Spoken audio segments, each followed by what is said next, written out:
Começo por agradecer a corajosa presença dos resistentes a estas conversas. O tempo hoje prometia que agravar ainda mais a situação, mas agora melhorou um bocadinho. Agradeço à Fundação Rui Cunha a colaboração que sempre nos tem dado e que tem sido a base de muita coisa que nós fizemos, ou da pouca coisa que nós fizemos. Agradeço ao professor Yao Jiming. Yao Feng é o pseudónimo de Yao Jiming, poeta, tradutor e professor da Universidade de Macau. Diretor do Departamento Português da Universidade, desde setembro do ano passado. Foi coordenador de mestrados de tradução da mesma universidade, tendo desempenhado anteriormente as funções de vice-presidente do Instituto Cultural. Eu aqui abro um parênteses para dizer que o período em que o professor Yao Jiming esteve no Instituto Cultural foi o período em que se conseguiram fazer coisas e em que aquela instituição deixou de apostar na cultura de panchão e fez, de facto, iniciativas com conteúdo e com importância. E isso, quem em Macau luta e faz alguma coisa pela cultura, está agradecido ao professor Yao. Nascido em Pequim em 1958, vive há cerca de 2 décadas em Macau.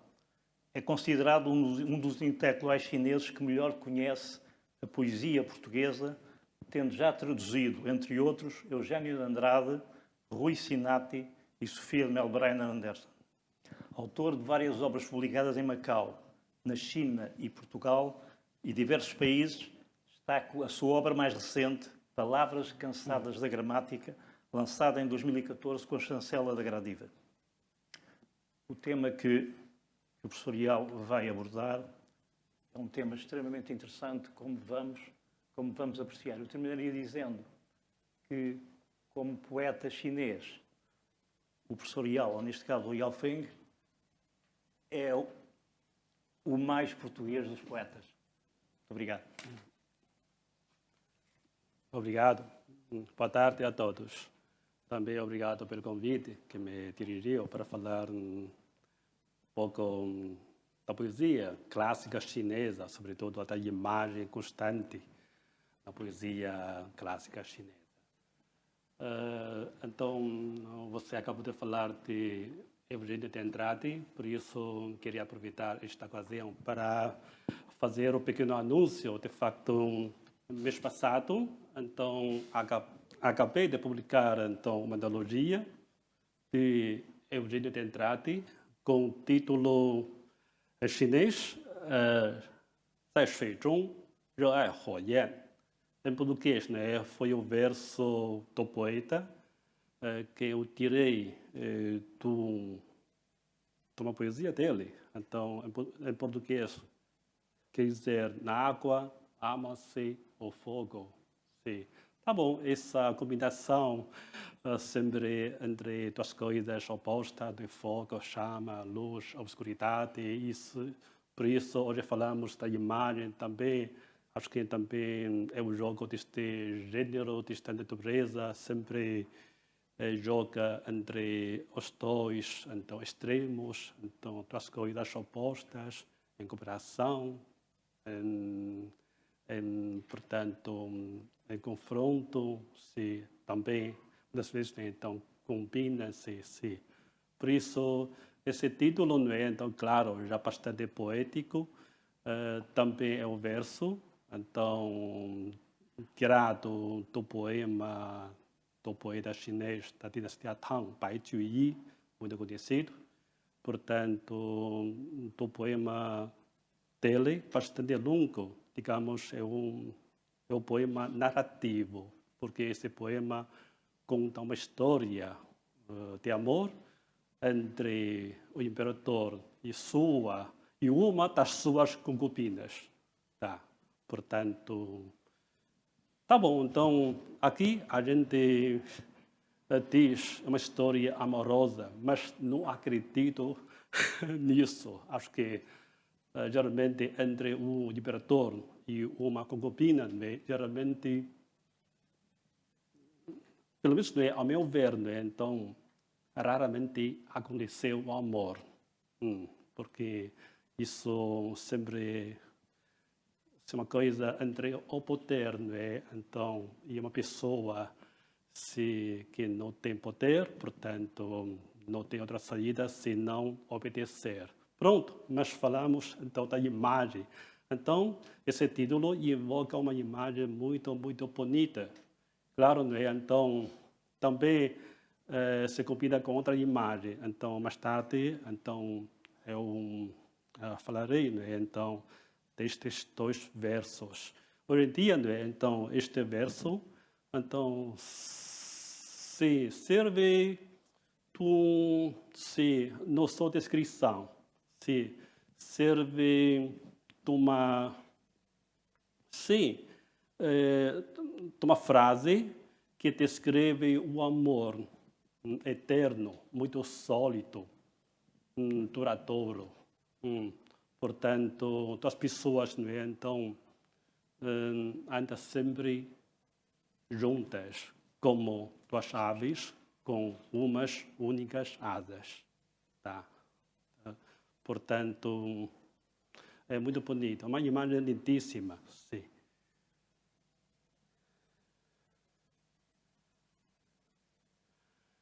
Falando da língua, né? Então acho que tanto a língua portuguesa como a língua chinesa, portanto, sempre recorrem à imagem para expressar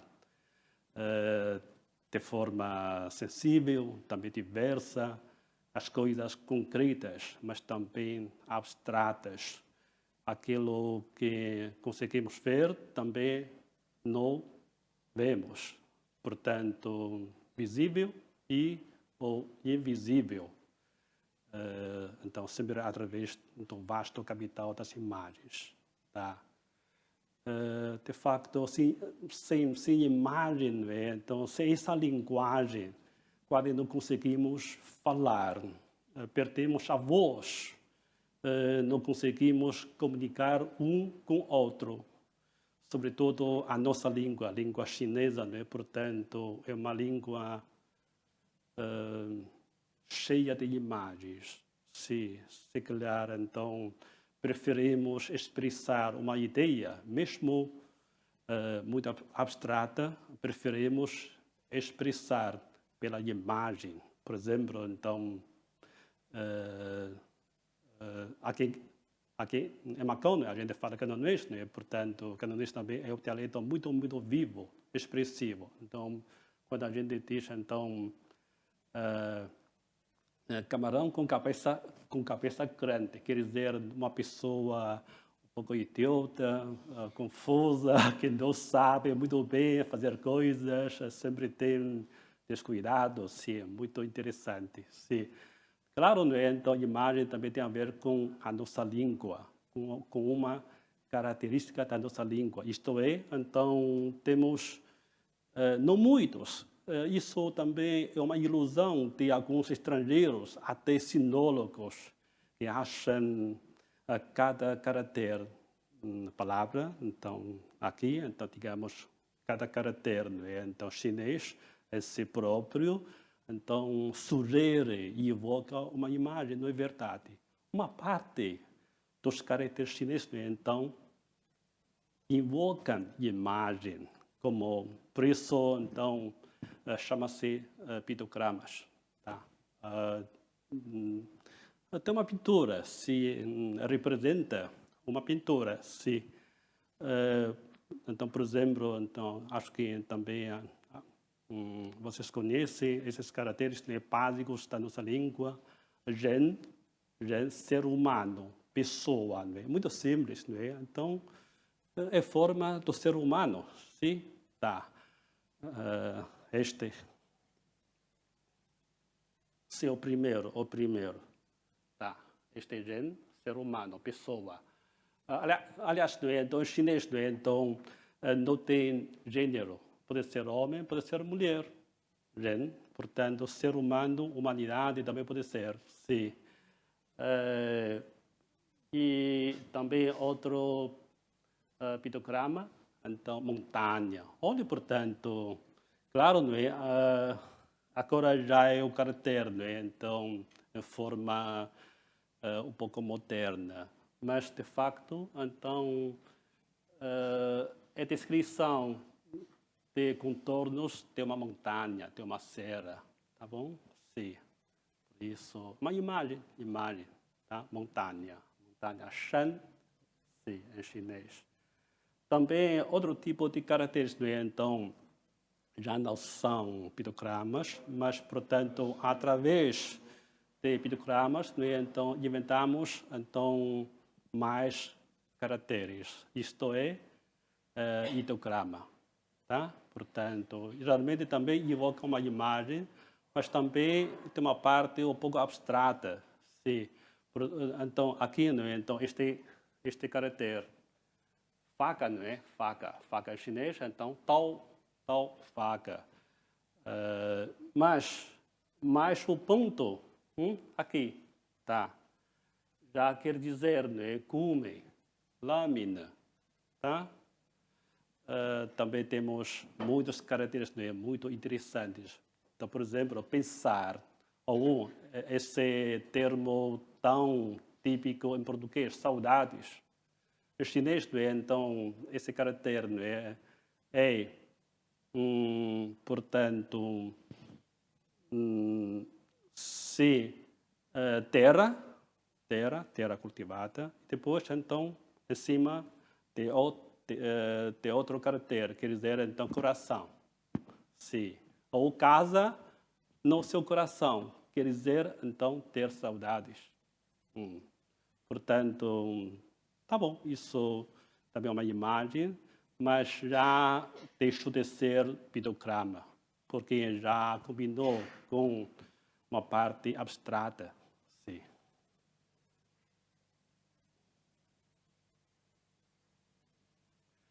Aqui, portanto, imagem na nossa língua literária, então, são muitas. Sim. Sobretudo os antigos, os escritores, né? Então, antigos, né? Então, preferiam recorrer a uma linguagem literária cheia de imagens. Aqui em chinês, né? Então, hoje em dia, né? a gente já não usa tanto, mas todo mundo percebe. Aqui, tradução literal, né? Quer dizer vermelha, manca, acrescentar incenso. Mas é uma expressão que evoca uma cena que hoje em dia, não é? Os homens, não é? Também aspiram muito. Quer dizer, quando você estuda, lê à noite uma rapariga, uma jovem bonita, está a acompanhá-lo. Então, hoje em dia já deixou de queimar incenso, né? Sim. Isso não é aquele incenso que a gente queima no templo Amá, sim. Para se acalmar, sim, aquele seu tipo de incenso muito aromático, sim. Portanto, mas aqui quer dizer, não é? Então, a tradução livre, então, quer dizer, então, você tem uma boa companhia. Claro, geralmente, então, nesse caso, nesse contexto, quer dizer, então, companhia feminina. Tá? Sim. Muito bonita, uma imagem hongxiu, sim, hongxiu, tá? De facto, portanto, quando em chinês, não é? Quando lemos, não é? Então, esta expressão, logo aparece essa imagem na nossa cabeça. Sim, hongxiu tianxiang. Se calhar, e depois, não é? Então, outra expressão, descreve a beleza perfeita de uma mulher. Então, qingcheng qingguo, em português, tradução literal, não é? Derrubar uma cidade e depois o país ou um reino. Então, essa beleza tem uma força para destruir. Se então o reinado, o país, também uma cidade, de facto aqui em Macau há uma poetisa, se de facto se chama mesmo Qingcheng, se acho que o pai tinha coragem de dar esse nome tão bonita, mas também bastante corajoso, a sua filha. Tá, ok. Portanto, e depois, então, o Shan Yuanyu, claro, é uma linguagem literária. Se você não ter conhecimento, não é, dessa lenda, é uma lenda. Essa expressão tem uma origem lendária.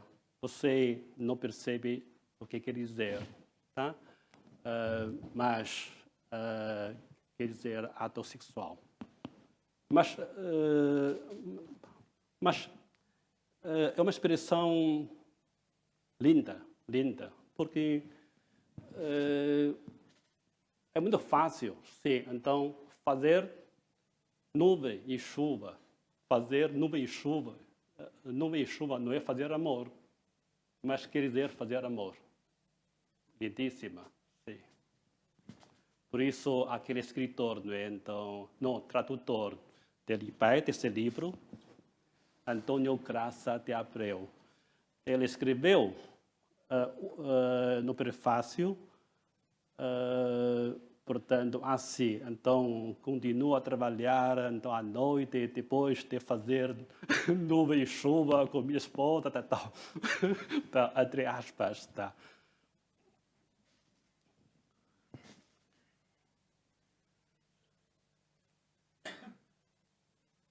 Ok, aqui é aquela cena, Boa Companhia, tá? À noite, então, esse letrado, não é? Então, para passar no exame imperial, não é? Então, já está muito cansado. Tá? Sim. Nossa gramática é que está cansada da palavra. Homem está cansado mais. Tá? Já meia-noite, portanto, então, a sua mulher, né, então, muito cuidadosa, então, se calhar está fazendo uma massagem de você. Sim, tá. Então, Hong Xiu Tianxiang, então, portanto, a manga vermelha acrescenta o incenso à noite, tá? Então, essa cena.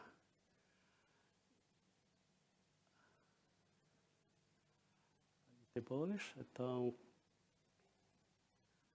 aqui, e no dia a dia, também não evitamos usar imagens para comunicar, para expressar. Às vezes, né, então, uma coisa muito simples, né, também preferimos, então, portanto, usar, então, imagens. Sim. Aqui, né, então, Keiton, Gang, é cantonês. Portanto, tradução literal quer dizer a galinha fala com o pato. Quer dizer, então, claro, não é? Galinha e o pato falam diferentes línguas, sim, como os chineses e os portugueses, portanto, por isso não se entende. Não se entende. Isso não é verdade. Então, aqui em Macau, não é? Então, nós convivemos há mais de 400 anos, não é?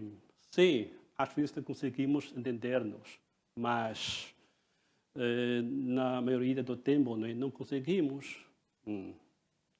Claro, hoje em dia há cada vez mais pessoas, então chineses aprender português e também, por seu lado, então chineses, cada vez mais portugueses estão a aprender chinês. Portanto,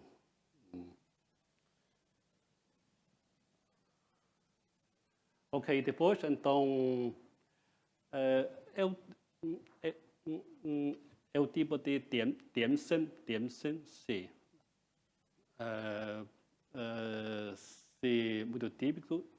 Muito típico da comida de Cantão.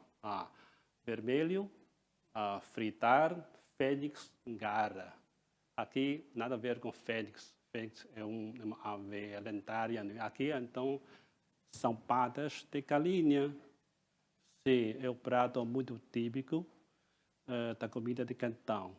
E uma pessoa como eu, então, que vim de Pequim, também fiquei a gostar deste prato. Mas vocês, portugueses, então, não comem, não têm esse hábito. Mas aqui, no sul da China, sobretudo em Cantão, Macau, portanto, a gente come muito. Por isso, hoje em dia, então, o Brasil passou a ser o maior exportador de caras de fênix para a China. Sim, porque eles também não comem, então tudo vai para a China. A China importa quase tudo. Também exporta tudo. Okay.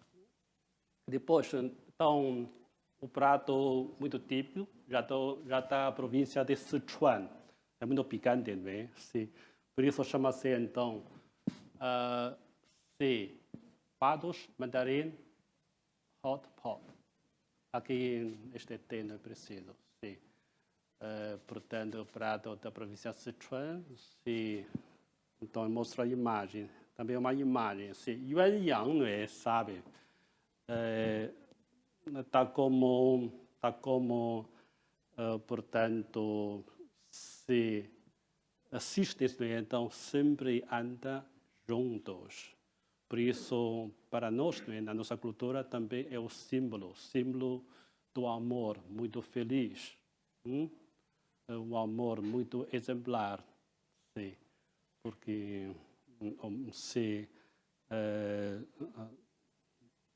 os aves, né, então sempre estão juntos, sim, patos mandarim. Mas mostra a imagem, sim. Olha, portanto, este é então, sim, caras de fênix fritas. Tá. Se calhar, então, vocês podem provar. Então, se pensando esse nome, essa imagem tão bonita, tá bom? Fênix, tá? De facto, então, bastante saborosas. Okay. Depois, então, hot pot, patos, então, aqui, então, são patos mandarim, então, sempre, então, juntos.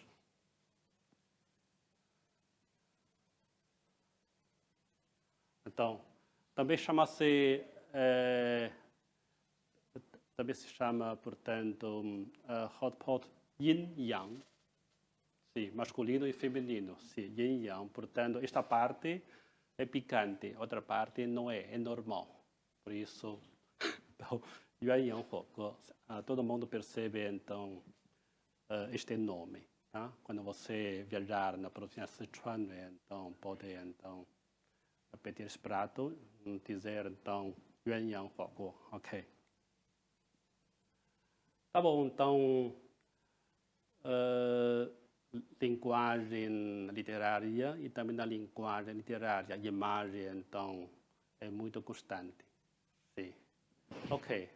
E, então, vamos ver, então, na poesia. Claro, a imagem é muito importante, é essencial, sim, para o sucesso do poema. Como já falei disso, uma imagem do som representa uma figura, uma pintura objetiva, sim, mas também pensamento, ideia das pessoas. Esse homem, James Liu, é o acadêmico chinês que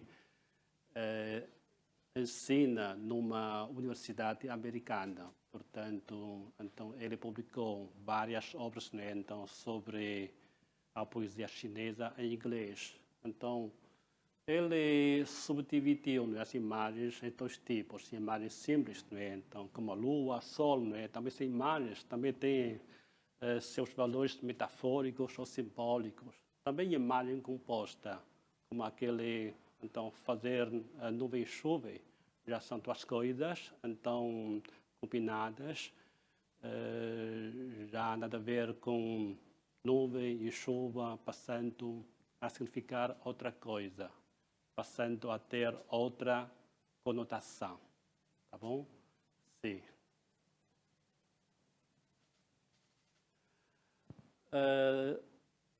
Este poema é, portanto, muito conhecido, então,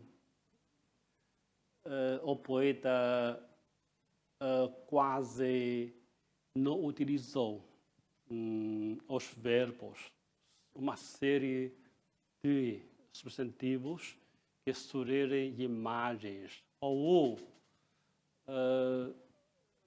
ele colocou uma série de imagens, sim, para exprimir o que ele sente, o seu sentir.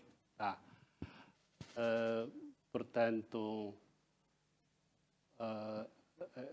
eu leio em chinês: 孤藤老树昏鸦，小桥流水人家，古道西风瘦马，夕阳西下，断肠人在天涯。Como sabem, né? Então, o poema clássico, nesse caso clássico chinês, né, geralmente não tem conjugação verbal, não tem tempo. Também, geralmente, não aparece o sujeito. Portanto, mas tudo isso, não é, então, não constitui nenhum problema para o leitor chinês. Portanto, se calhar, quando você, como não tem sujeito, quando você está a ler este poema, você pode ser ou passa a ser autor desse poema. Tá? Pode ler na primeira pessoa, eu. Tá? Mas isso também é um grande problema na tradução, porque em português, né, você tem que fazer surgir o sujeito e também conjugação verbal. Em que tempo? Passado ou agora? Em chinês, tudo ambíguo, tudo obscuro, tudo não está nítido. Por isso, às vezes, tem, portanto, o tradutor, né, se não tiver suficiente sensibilidade, em vez de manter uma ideia ambígua, em vez de fazer isso, portanto, então, vai explicitar ou tornar a tradução uma ideia, uma imagem muito explícita, o que também pode estragar essa beleza que a ambiguidade então apresenta. Sim. Por isso, traduzir a poesia sempre é um grande desafio para qualquer tradutor. A dizer que é só poeta é que consegue traduzir a poesia. Acho que, em certo sentido, não é? Então, tem razão. Tá bom, então, falando desse poema, então, o sujeito só apareceu no último verso, que é esse viajante de coração destroçado. Acho que é, portanto, muito curioso. Acontece muito que conseguimos arranjar uma equivalência, portanto, uma expressão em chinês como aqui, não é? Então, viajante de coração destroçado, não é? Então, uma equivalência quase perfeita em português. Portanto, porque vocês também têm essa expressão, tá? Coração destroçado. Tá? Cortado, sim, cortado. Tá? Acho que é muito interessante. Olha, portanto, então, mas, para além do último verso, né, então, o resto, então, é uma justaposição das imagens. Entre essas imagens ou estes substantivos, então, não há uma palavra de ligação. Tá? Só substantivos. É um poema fantástico, claro, traduzido para português, né? Então tem que adaptar-se ao contexto da língua portuguesa. Por isso, já deixou de ser, portanto, o poema chinês, sim, ou como ele está, sim, na sua língua, na língua de partida, sim, já mudou bastante, tá? Tá bom, então aqui encontrei uma imagem sobre esse poema. Não sei como se chama o pintor, mas acho que os ramos não parecem tão secos. Portanto, ainda tem vermelho, tem flores, acho que não corresponde tanto àquilo que o poeta pretende expressar. Aqui a tradução Gil de Carvalho. Acho que a tradução, em princípio, foi perfeita. Foi bem concretizada. Tá? Portanto, ele também pretendeu, não é? Então, a não colocar muitas coisas. Olha, portanto, uma antiga via, o cavalo macro, o vento oeste. Tá? Também são substantivos. O sol a pôr-se, também a oeste. Por isso, não é? Então, de facto, então, aqui, não é? Então, o vento oeste, não é? Já é uma tradução muito fiel. Mesmo assim, não é? Então, quando o leitor português, não é? Então, viu essa imagem, ou esta expressão, vento oeste, não é? Então, também não percebe o que quer dizer a nível semântico, a nível metafórico ou simbólico. Porque para o leitor chinês, não é? Então, se for vento oeste, não é? Então, significa inverno, frio, ou uma fase difícil da vida de uma pessoa. Se calhar, para o leitor português, não significa isso. Vento é vento, pronto. Então, chega do oeste, pronto. Mas para nós, tem esse valor simbólico ou metafórico. Como a lua, não é a mesma coisa. Então, a gente partilha a mesma lua. Mas, para nós, não é? A lua representa um valor metafórico muito diferente, portanto, da lua, do valor simbólico, então, em português.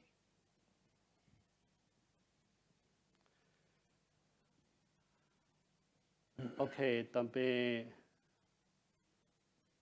vamos continuar. Outro poema. Este poema da autoria de Li Shangyin, também da dinastia Tang, muito conhecido. Sim. Esse poeta, não é? Então, costumava fazer poemas de amor. E sabe muito bem como jogar, né? Então, a imagem, metáfora, símbolo, também efeitos musicais. Como sabe, portanto, aqui em chinês, não é? Cada verso tem os mesmos caracteres ou sílabas, porque em chinês não é cada palavra, ou digamos, cada caráter não é? É uma sílaba. Uma sílaba. Olha, portanto, cada verso, então, tem, acho que, portanto, então, 7 caracteres, ou digamos, 7 sílabas, e todo o poema tem, acho que, 8 versos. Tá? Uma forma muito harmoniosa. Por isso, a poesia clássica chinesa, né? Então, este é Qi Lü, joga muito. Cada poema, né? Então, está sujeito a regras muito, muito rigorosas, como o soneto em português. Tá? Caso o poema não está sujeito a estas regras, né? Portanto, já deixou de ser o poema perfeito. Tá? Portanto, joga-se a nível então, semântico, então, simbólico, também musical. Portanto, por isso esse poema, quando você recita, né, então, tem muita música. Sim. Serve para cantar.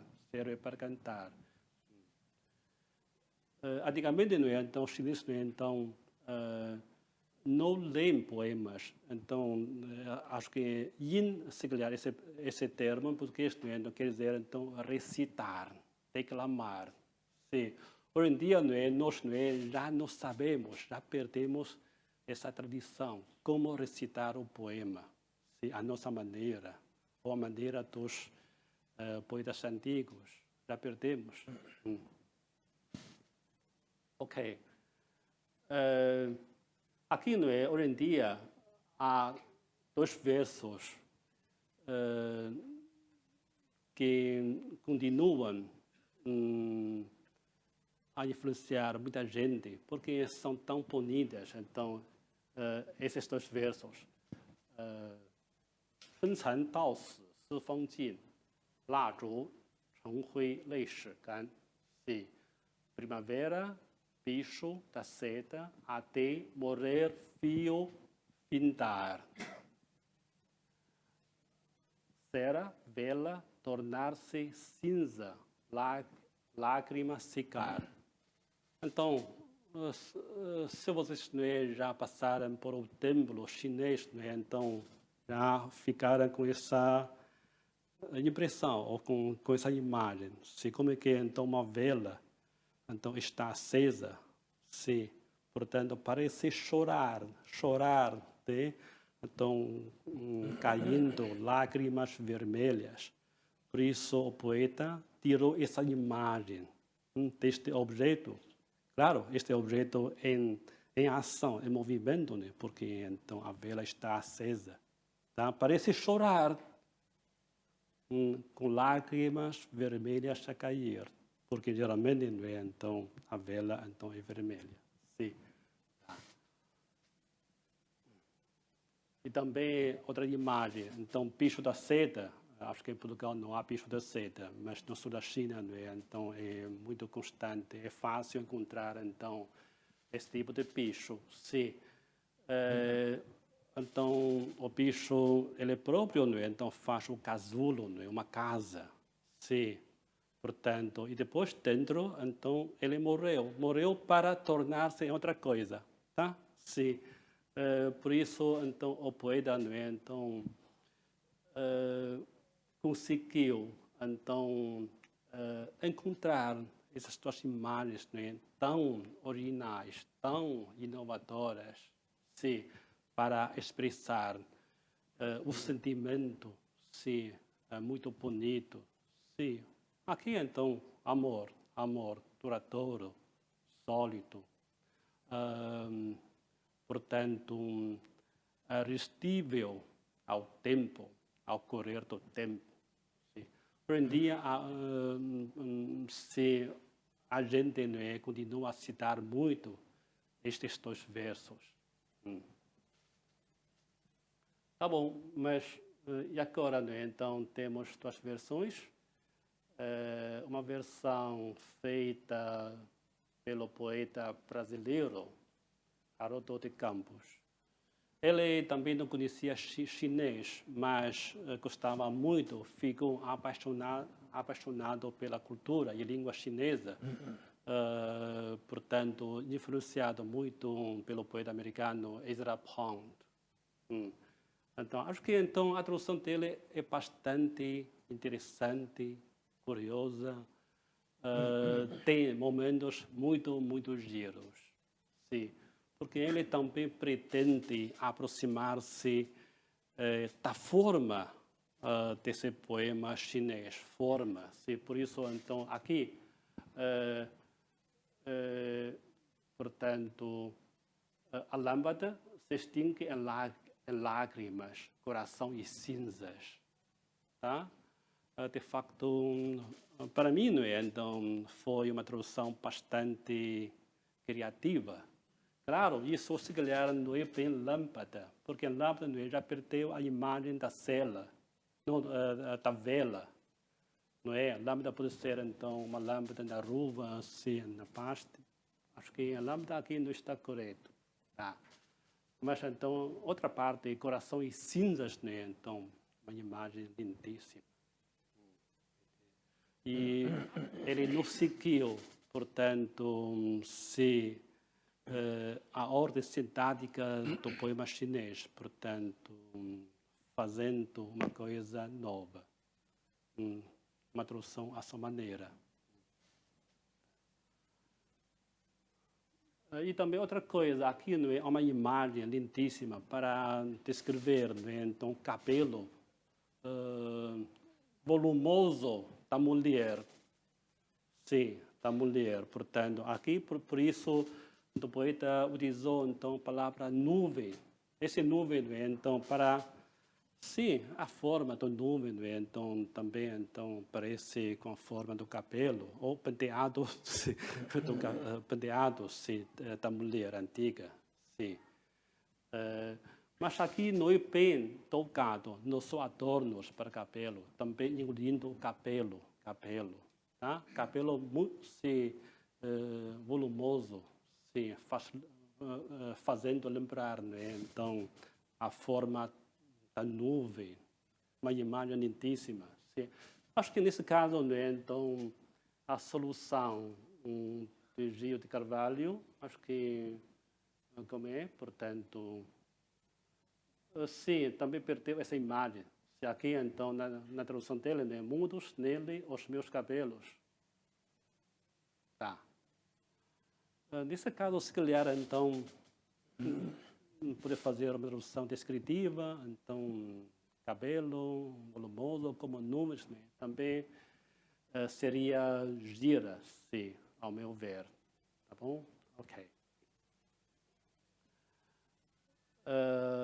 É um poema sobre amor, mas joga muito com as imagens, também joga com ambiguidade.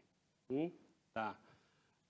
Às vezes tem então, a parte que está muito nítida, mas também a parte que é bastante, que aparece muito obscura. Sim. Então ele sabe muito bem fazer esse jogo. Sim. Por isso é um poema muito clássico, muito conhecido. Tá. Qualquer chinês, então, claro, se tiver conhecimento da dinastia clássica chinesa, então sabe deste poema. Ok. Tá bom. Então, Li Shangyan. Li Shangyan.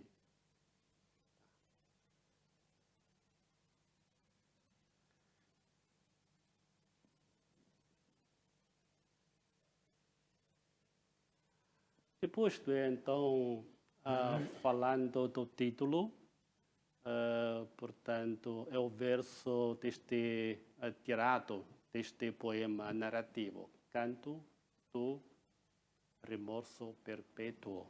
Sim, aquele poema que conta a história do amor entre o imperador Tang Xuanzong e a sua concubina Yang Guifei. Yang Guifei, portanto, no tempo antigo, então, foram inventadas, então, 4 imagens da mulher,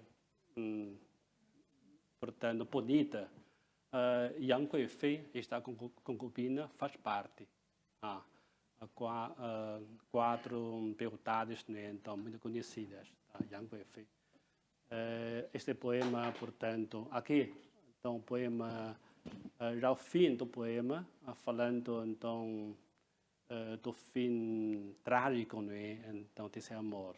Mas o imperador continua muito apaixonado por esta rapariga. E o poeta, então, descreve o amor deles com estes 2 versos. É seu desejar ser, também do sujeito, nem colocação verbal. É seu desejar ser paralelo, asa, pássaro. Aqui tradução literal. Inteira, desejar ser ligado, textura, ramo. Tá bom? Então, a tradução de Antônio Graça de Abreu é assim. Nós prometemos do céu voar com 2 aves com umas únicas asas. Na terra, ser 2 ramos entrelaçados de uma só árvore. Dizem que, portanto, no templo Kuan Yin há uma árvore com ramos entrelaçados. Guanyin, aqui em Macau. Sim, Guanyin. Uma vez fui lá ver, de facto, existe esta árvore. Claro, Yang Guifei nunca passou por cá, sim, concubina e nem imperador, mas Macau tem esta árvore. Tá? Ok. Vocês podem passar por lá para ver. Ok. Olhe, portanto, o chinês, né? Então, cada verso só tem 7 palavras, 7 sílabas. A nossa língua é muito concisa, sintética e também tem uma grande capacidade de sintetizar as coisas.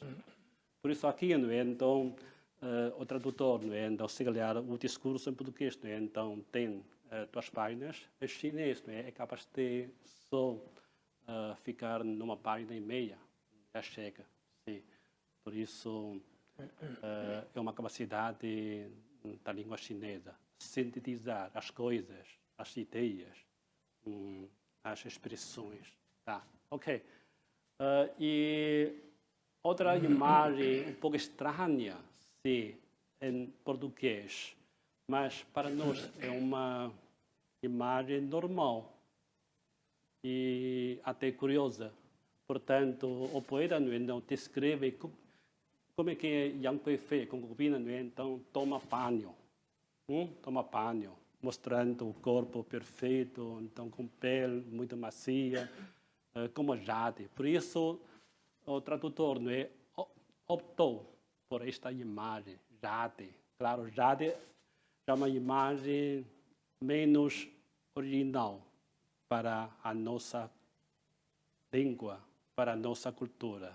Mas, como ele não tem outra solução, senão optar por esta expressão. Portanto, de facto, então, é português, quer dizer, portanto, então, sim, a pele dela é tão macia e como cordura, coalhada, tão estranha, tá? Até ninguém, então, pensa em uma concubina muito bonita, muito linda, porque tem uma pele tão estranha, né? Sim. Não sei, tortura de quê? De porco? Ou, sei lá, enfim. O chinês é normal, mas essa imagem, passada para o português, então já saiu muito estranha. Acho que então o tradutor então fez bem a tradução, por isso então escolhendo então outra imagem, jade e alabastro, tá bom? Tá. Ok. De fato, então, já quase 1 hora, sim. Imagem no som é uma coisa tão importante para a poesia, para romance, sim. Também é tão importante para comunicarmos no dia a dia, sim. Então, a nossa linguagem comunicativa também está cheia de imagens, sim. Acho que sem imagem o mundo ficaria muito pálido, muito pobre. Não passar de ser uma noite cheia de escuridão, tá? Portanto, imagem é que às vezes, portanto, faz brilhar as coisas. Tá bom, então, obrigado.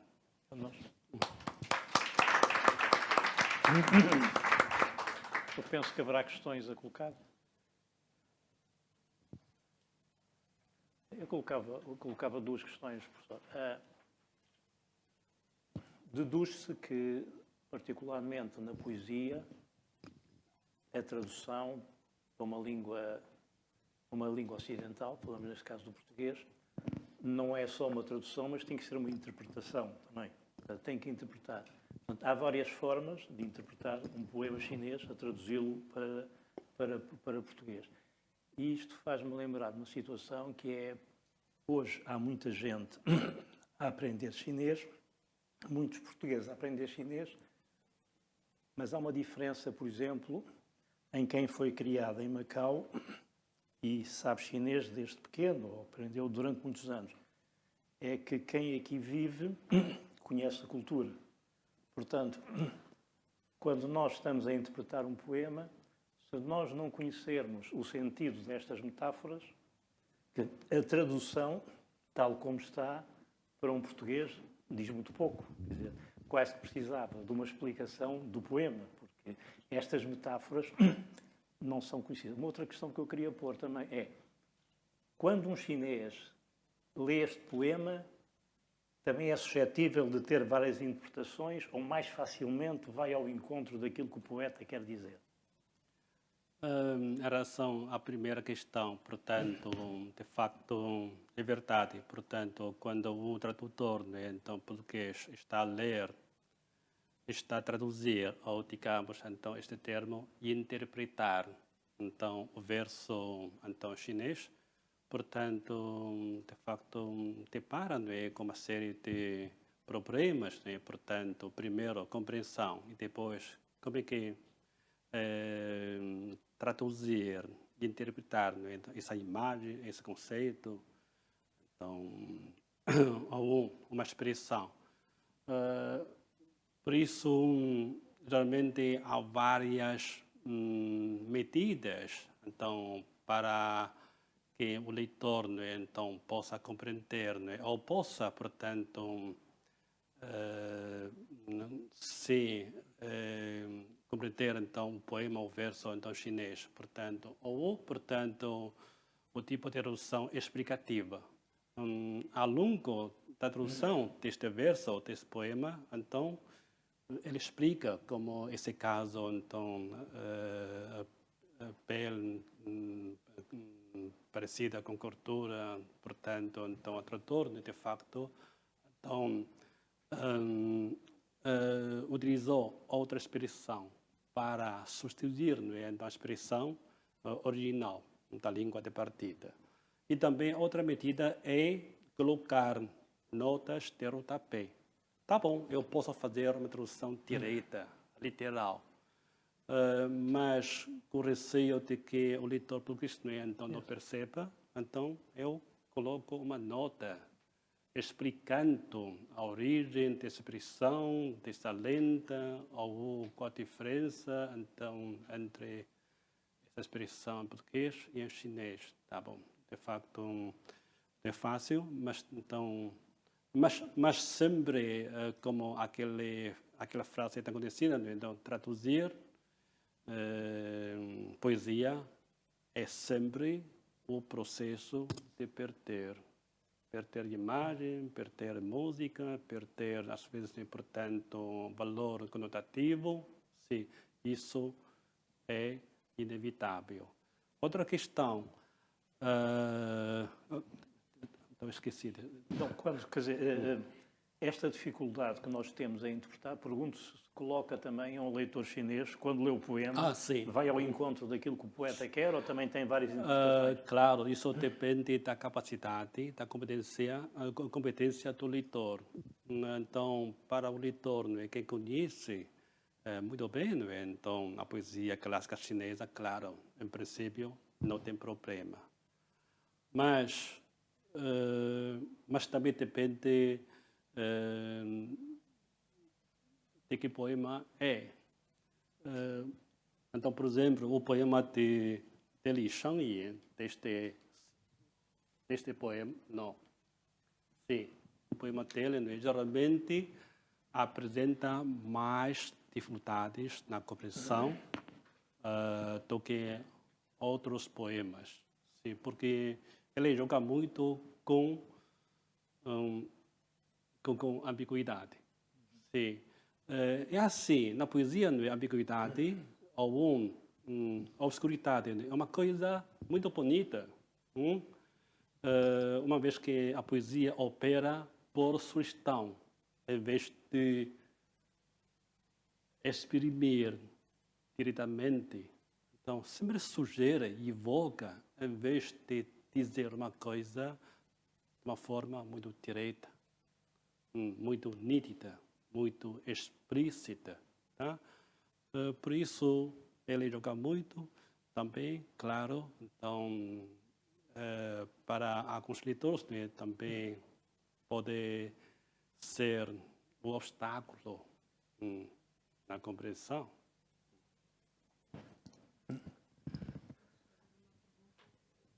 Mas queria agradecer, porque eu aprendi muito aqui. E aprendi, consegui arrumar umas ideias do meu convívio com o cantonense. Sim, de facto, eu li o livro O Céu, não é? Então, esse livro fala sim, também tem a ver com lua, não é? Também o seu título também evoca uma imagem, sim, não é? Não, mas a ideia, aquilo que eu lhe queria perguntar, fica-se com a impressão, quem convive com o cantonense, eu sou iletrada, eu não sei ler caracteres chineses, mas quem convive com o chinês cantonense, desde o início, eu sempre tive a impressão que há muita poesia na maneira de falar, e o cantonense fala sempre por metáforas. Exato. Às vezes é muito difícil, a pessoa tem que estar mesmo entrosada neste meio. Por exemplo, aquilo que explicou, eu há bocado rimo, porque eu lembrei-me que eu trabalhei nos assuntos chineses e apareciam muitas dessas metáforas. A galinha falar com o pato. Exato. Era uma expressão muito utilizada para ver o desacordo e o desentendimento, duas línguas, dois falantes que não se entendiam. Portanto, há muito disso, há muita expressão. Nós temos que estar muito atentos para conseguir perceber. Às vezes é muito difícil, mas temos que estar atentos. Agora, a minha ideia era pedir-lhe uma coisa. Em cantonense é assim. Em mandarim também é. No dia-a-dia, o tipo de linguagem é também esse, sempre com expressões. Primeiro, gostava de explicar. De facto, há pessoas que ficam com essa ideia, com essa impressão, achando que cantonês é outra língua bem diferente do mandarim. Aqui, portanto, acho que então, digamos, então, chinês ou mandarim padrão, não é? Então, é a nossa língua oficial. Mas cantonês não é outra língua. Acho que é o dialeto, sim. Então, do chinês, digamos. Eu não gosto de usar a palavra mandarim. Então, chinês. Uma vez que, portanto, a escrita, não é? Então, é semelhante. Ou quase a mesma coisa. Claro, não é? Há pessoas que inventaram caracteres então, em cantonês, mas, então, não consegue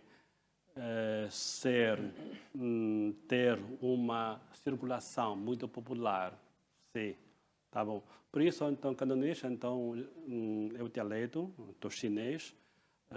De facto, eu vivo cá há muito tempo, então também convivo às vezes com cantonês.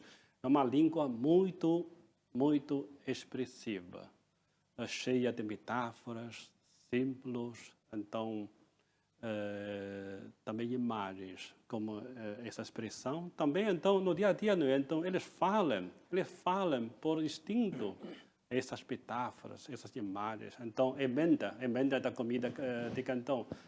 É muita poesia. Então, eles podem fazer, portanto, uma emenda só com versos, claro. Também pode enganar, né, pessoas que vão comer, porque você não sabe, então, esse prato, então, o que é? Carne de vaca ou de porco? Não. Então, eles usam uma linguagem tão poética, então, se criar caldo de pérola e jade. O que é isso? Se criar, então, jade, então, é vegetais. É um caldo muito simples, mas o nome é tão poético e pode surgir uma grande expectativa. Tá. Por isso, tanto mandarim, digamos assim, e cantonês, então, acho que tem muitas coisas semelhantes. Então, se há muitas imagens, metáforas aos símbolos. Sim. Portanto, se então vermelho, então esta cor, não é? Então, em chinês há tantas expressões, não é? Face vermelha, 红颜之子. Então, já uma rapariga que você conhece muito bem, ou também conhece muito bem você, 红颜之子. Então, 红颜se uma pessoa que pode ser o seu que já estabelece uma cumplicidade consigo, 红颜. Depois, então, 红尘, poeira vermelha, já é vida terrestre. E bandido vermelho já é comunista. Doutor Chiva. Obrigado, professor, pela sua imagem, pela sua poesia. Eu, por ser chinês, apesar de ter uma educação ocidental, tenho uma forma de ver as coisas um bocado diferente, ainda por cima sendo médico. Eu só quando comecei a estudar o chinês é que me apercebi quão diferente é o cérebro de um ocidental e de um chinês. Porque o chinês, a linguagem é uma linguagem de imagem, a construção cerebral também é diferente e as ligações que tem da palavra com a imagem é completamente diferente do cérebro ocidental, que não utiliza isso. E por isso é que existe uma grande dificuldade nas traduções e na utilização das imagens. E quando o Rogério falava, será que um chinês, quando lê uma determinada poesia, interpreta da mesma maneira que um português? Eu acho que é quase impossível um ocidental perceber um poema chinês sem conhecer a cultura chinesa. Porque eu acho que as coisas são todas interligadas e são essas comunicações cerebrais entre palavra e imagem que vai levar a tal interpretação da poesia que o chinês, quando lê a poesia, entende, e que o ocidental, quando lê a poesia, não a entende. Estou errado ou não? Claro, não é? Então, há diferenças, portanto, na compreensão, na interpretação do poema, de uma expressão, de uma imagem, mas, como sabe, portanto, os conhecimentos, também a experiência humana, não é? Também são universais. Por isso, então, traduzimos para outro poder compreender. E, de facto, a tradução tem sucesso, porque um poema, depois de ser traduzido, não é? Então, o leitor português, não é? Então, consegue compreender. Claro, pode ser assim, ele compreende a sua maneira, mas não há problema, porque o poema, não é? Então, seja traduzido ou seja original, portanto, está aqui, portanto, está a dormir. Quando você lê, não é? A sua leitura, então, vai acordar, então, se esse poema, então, se é cheio de sono, portanto, de facto, esse poema vai ao encontro, então, da sua leitura. Portanto, por isso, então, a compreensão, não é? Então, não se pode dizer, então, se está correta ou não. Portanto, acho que é sua compreensão, é sua leitura. Acho que isso é mais importante. Então, o que é que você pode tirar que é difícil dessa leitura? Da leitura do poema, do romance, se então de uma novela. Acho que é importante, claro, não é? Então, a leitura, não é? Então, não pode ser uma coisa, portanto, não pode ser uma coisa única. Cada lê e interpreta a sua maneira, tá? Por isso, se calhar, o poema de Li Bai ou de Li Shangyin, não é? Então, quando você lê, não é? Então, você só pode conhecer então a poesia dele ou este poeta à sua maneira. Ou o que você conhece sobre este poeta é diferente, portanto, do mesmo poeta que eu conheço. Tá bom, por isso há diferenças, mas pronto. Então, também os seres humanos pertencem à mesma tribo, por isso conseguimos compreender, entender-nos um com o outro. A questão que há bocado eu coloquei foi exatamente nesse sentido, que um ocidental, não conhecendo a cultura, tinha mais dificuldade. Foi exatamente ao encontro disso. E em questão ao leitor chinês, a questão também que eu coloquei foi saber se ele entende imediatamente ou se também é suscetível de interpretações diferentes. Foi essa a questão que eu coloquei. Mais perguntas? Pois, então, também isso acontece com chineses, não é? Quando eles não é, leem o poeta português, Eugênio de Andrade, Fernando Pessoa, acho que tem o mesmo problema. Sim. Portanto, cada um só pode compreender o poema, não é? Então, no contexto, na situação em que ele se encontra. Tá? Por isso, se calhar, então, cada um, portanto, pessoa, não é? Então, não é uma única pessoa. Cada um, cada leitor, não é? Portanto, então, depois de ler, não é? Então, pois a dele, não é? Então, tem o seu Fernando Pessoa. Mais perguntas? Pelos vistos, não há mais perguntas. Ok, Agradeço obrigado. ao professor e agradeço a vossa presença. Muito obrigado. Ok, obrigado. Muito interessante. Obrigado. É muito interessante. Mesmo assim, eu julgo. Aproveito para, então, porque essa sessão, não é? Então, é para falar do livro, não é? Então, sobre a imagem da poesia, na poesia